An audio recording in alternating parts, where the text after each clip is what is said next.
Boa tarde, nós somos do grupo 6 e nosso grupo é formado por mim, Isadora, pelo Aleph Pereira, Jonathan Ferraz, Rafael Janderson, Luiz Henrique e Matheus Gomes.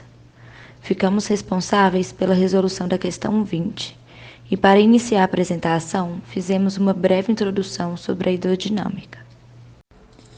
A hidrodinâmica, também conhecida como dinâmica dos fluidos, é a área da física que estuda as propriedades do movimento dos fluidos, que incluem os líquidos e os gases. A hidrodinâmica considera conceitos como força, velocidade e aceleração, que são variáveis que atuam sobre os líquidos em movimento. Os cálculos de hidrodinâmica levam em conta as propriedades do fluido, da pressão, da densidade e da temperatura. Em uma de suas aplicações está o tubo de Venturi. Olá pessoal, tudo bem? Meu nome é Jonathan, eu vou falar sobre o tubo de Venturi. Um fluido qualquer passando por uma área que nós vamos chamar de área 1. Depois, nós provocamos um estrangulamento que reduz o diâmetro da tubulação e nós teremos a área 2. Aqui nós teremos um ponto que nós vamos chamar de ponto 1 e esse outro ponto que vamos chamar de ponto 2. Quando acontece uma diminuição da área pela equação da continuidade, isto implica em um aumento da velocidade, ou seja, nós teremos em uma extremidade a velocidade 2, que no caso será maior que a velocidade 1. A partir do princípio de Bernoulli, a gente observa que quando aumenta a velocidade, diminui a pressão. Então, se você fizer um estreitamento do tubo e deixar esses dois pequenos tubos na vertical abertos, vamos observar que naquele ponto onde tem maior velocidade, terá um menor nível de líquido. E no ponto onde a velocidade é menor, consequentemente a pressão é maior, poderemos observar um maior nível do líquido. A diferença entre os níveis será dada por H. A equação de Bernoulli é um princípio presente na hidrodinâmica, que pode ser entendido de maneira análoga ao princípio de Stevin da hidroestática. Isso quer dizer que, como os fluidos estão em movimento, deve-se considerar um termo adicional, que não é considerado no princípio de Stevin, contendo as velocidades dos fluidos envolvidos. Considera-se dois pontos quaisquer dentro de um fluido em movimento sob a ação da aceleração da gravidade.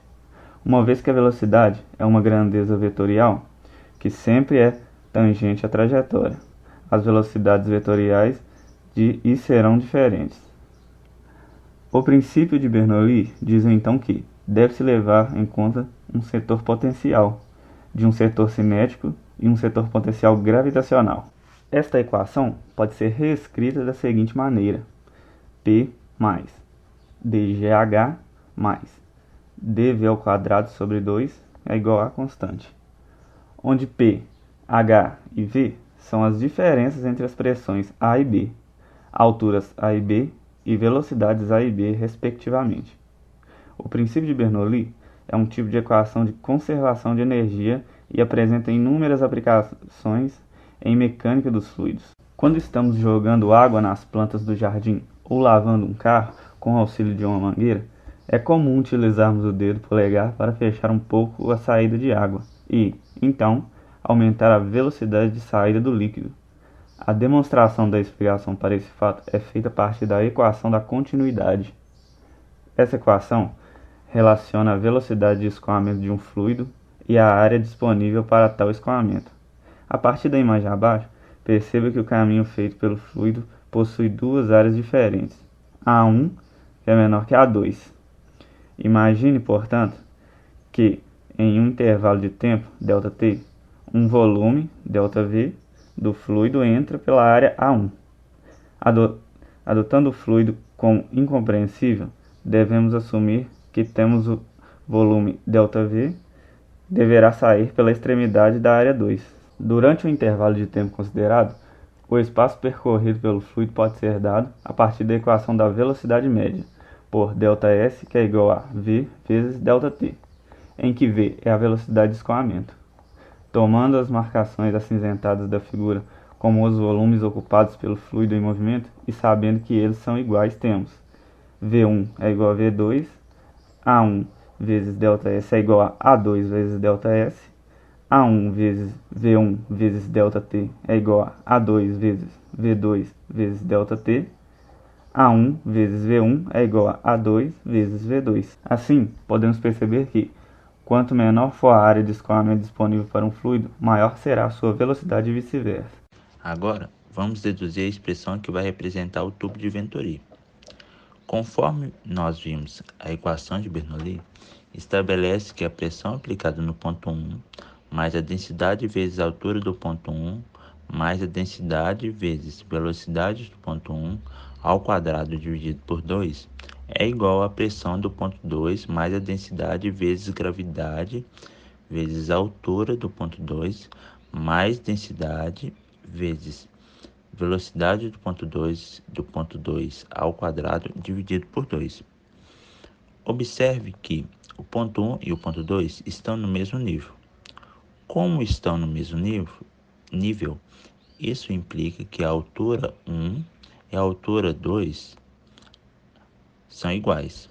E se a altura 1 e a altura 2 são iguais, nós podemos simplificar cortando PGH1 e o PGH2, já que seus valores são os mesmos. Agora, vamos organizar a equação colocando o que é pressão do lado esquerdo e velocidade do lado direito. Pressão no ponto 1 menos pressão no ponto 2 é igual a densidade vezes velocidade no ponto 2 ao quadrado, dividido por 2 menos densidade vezes velocidade no ponto 1 ao quadrado dividido por 2. Agora vamos isolar V1. Pressão no ponto 1 menos pressão no ponto 2 é igual a densidade dividido por 2. E colocando em evidência V2 ao quadrado menos V1 ao quadrado. Dando continuidade no desenvolvimento da questão, agora fazemos uma interpretação de P1 menos P2, refere-se a uma diferença de pressão, sendo elas uma pressão que está atuando no ponto 1 e a pressão que está atuando no ponto 2.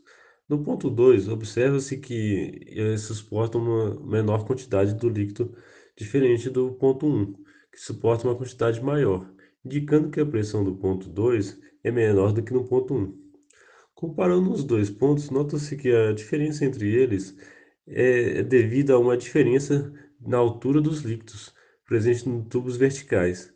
Então, nós dizemos que a diferença na pressão que existe entre o ponto 1 e o ponto 2 é dada por ponto 1 menos ponto 2 igual a densidade vezes gravidade vezes altura. A diferença de pressão entre o ponto 1 e o ponto 2 é a pressão devido ao líquido parado no tubo vertical, situado no ponto 1. Bom, dando continuidade ao cálculo da velocidade de escoamento, nós vamos aproveitar a última expressão das diferenças de pressão e vamos simplificá-la. Nós dividimos os dois lados pela densidade e sobra 2GH, que é igual a V2 ao quadrado menos V1 ao quadrado. O próximo passo, é usar a equação de continuidade para poder encontrar uma relação entre as velocidades e as áreas. Pela equação da continuidade, a gente tem que a área 1 vezes a velocidade 1 é igual a área 2 vezes a velocidade 2.